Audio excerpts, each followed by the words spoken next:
السلام عليكم ورحمة الله وبركاته. هنقطع القصب أو نقشر القصب بطريقة ما كنتش تتوقعيها نهائي، يعني بالسكينة.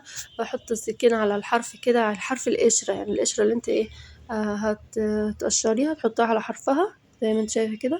وبعدين بقى ايدي اللي تحت دي طبعا هطلعها فوق، اخبط بيها، لازم السكينة تكون طويلة شوية وتوصلي بقى لتحت كده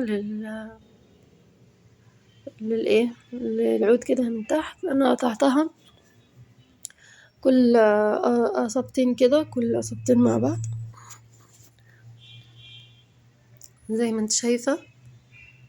بتقطعي بقى القصب كده بالشكل ده، تحطي على الحرف وبعدين بايدك فوق، ايدك فوق، يعني انا مش عايزة السكينة دي تكون يعني ايدك تحت منها خالص، ايدك فوق منها، يا دوبك احط دي فوق على الحرف، وابدأ بقى اطلع بايدي الاتنين فوق السكينة. ايد بتضغط من الناحية التانية وايدي التانية بتقشر. انا هنا طبعا قشرت اهو. تكوني بقى فرشة حاجة عشان خاطر البهدلة وكده. تمام. بعد كده في اللي هي العقلة اللي قدام دي بحاول اشيلها، بتلف السكينة حوالين منها كده وتشيليها. تمام. هي العقلة الصغيرة دي بتلفي كده السكينة وبعدين تضغطيها بصبعك هنا.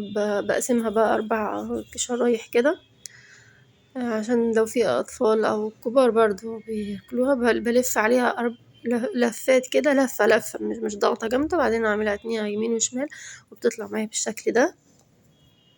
بتجيبي بقى كيس اللي هو تخزين الفريزر ده وتحطهم فيه لغاية لما تخلصي بقى الكمية كلها. الزيادة منك طبعا لما تقفليه بالشكل ده هتحطيه بقى في الفريزر. انا هنا حطيته في الفريزر ونسيت خالص اني بصور، فجبته تاني. فعمل بقى اللي هو المية دي، يعني اللي هي على الكيس. هو بفتحه وبشوفه لكم، بوريه لكم. بعد كده بتربطيه بقى وتحطيه في الفريزر لحين اليوم اللي انت حابة تاكليه فيه. بتعيني شوية تاكليهم وشوية تحطهم في الفريزر.